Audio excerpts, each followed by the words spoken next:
एक बाप के लिए बच्चे को खो देना, शायद दुनिया में इससे बड़ा कोई दुख नहीं हो सकता। यह बात मैं इसलिए कह रहा हूं क्योंकि हेमाराम जी ने एक नौजवान बेटा अपना खोया, मैंने कम उम्र में अपने पिताजी को खोया। हमको थोड़ी मोच आ जाए, पैर फिसल जाए, आदमी मर जाता है। हेमाराम चौधरी साहब विधानसभा में हमारे साथी, पूर्व मंत्री हरीश चौधरी जी, सुनीता जी, जोर सिंह जी, आदरणीय बिकी देवी जी,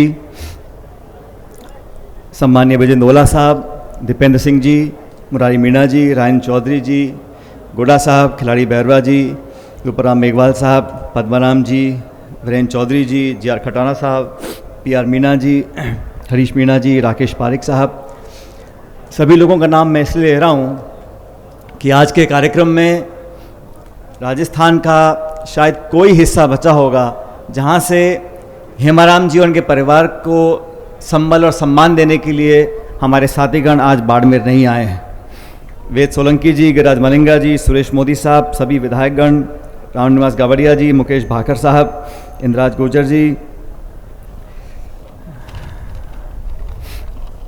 हीरालाल जी, फतेह खां साहब, महेंद्र चौधरी जी, सी.डी. देवल साहब, गफूर खान जी, समा बानो जी, आजाद सिंह जी, विद्याधर जी, करण सिंह उच्चाड़ा साहब, सुभाष मील साहब, मनीष यादव जी, निर्मल चौधरी जी, राणा राम जी, प्रियंका मेघवाल जी, गोपाराम जी, अभिमन्यु पूनिया जी, अनिल चोपड़ा साहब और सभी प्रधानगण, आज के इस विशाल कार्यक्रम में मौजूद आदरणीय बुजुर्गों, माताओं, बहनों, नौजवान साथियों, प्यारे दोस्तों, आज मैं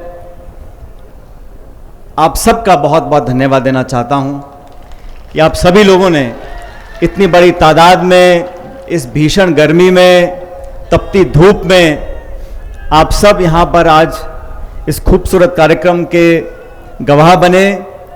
मैं धन्यवाद देना चाहता हूँ सुनीता जी का, उनके पूरे परिवार का, हेमाराम जी का, कि इन्होंने आज बाड़मेर को, मारवाड़ को एक ऐसी सौगात दी है जो मैं समझता हूँ आने वाली कई पीढ़ियों तक नौजवान बच्चे बच्चियाँ याद रखेंगे।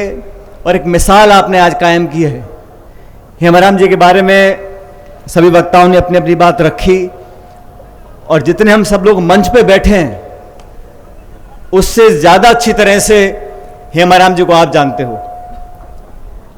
और हेमाराम जी के साथ राजनीति करने का हम सबको अवसर प्राप्त हुआ। मैंने बहुत से लोग देखे राजनीति में, पक्ष में, विपक्ष में, प्रदेश में, देश में, हर पीढ़ी के, हर किस्म के।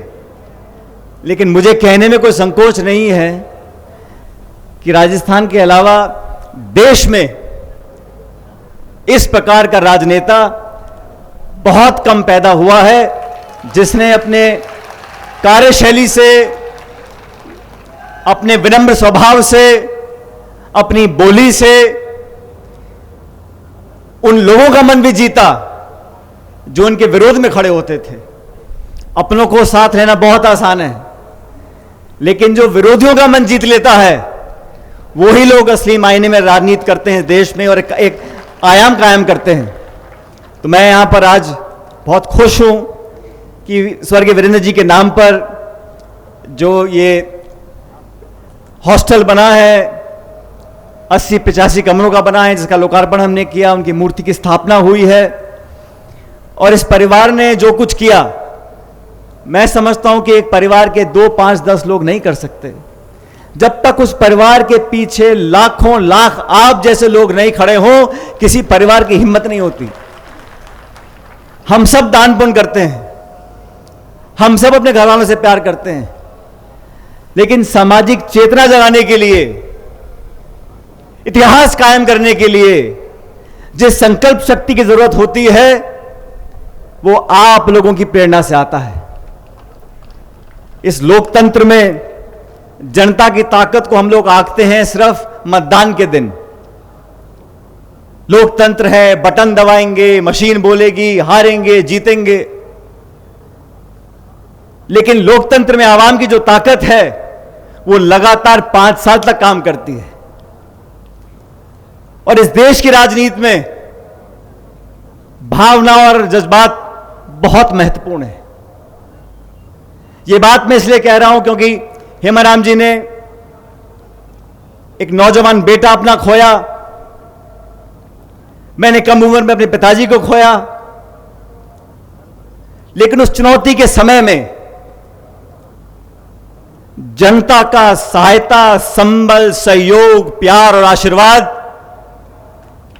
एक ऐसा भगवान की माया के माध्यम से एक ऐसा हम लोगों को सुरक्षा कवच प्रदान करता है कि तमाम चुनौतियों का सामना करने के लिए हम खड़े रहते हैं। अभी मन से बिल्कुल ठीक बोल रहे थे, जब वीरेंद्र जी का स्वर्गवास हुआ मैं दुख प्रकट करने आया था घर पर हेमाराम जी के, और हम सब समझ सकते हैं एक बाप के लिए बच्चे को खो देना शायद दुनिया में इससे बड़ा कोई दुख नहीं हो सकता। लेकिन ये ऊपर वाला ही है जो उस दुख का सामना करने के लिए इंसान को शक्ति देता है। बाकी हम इंसान क्या चीज है?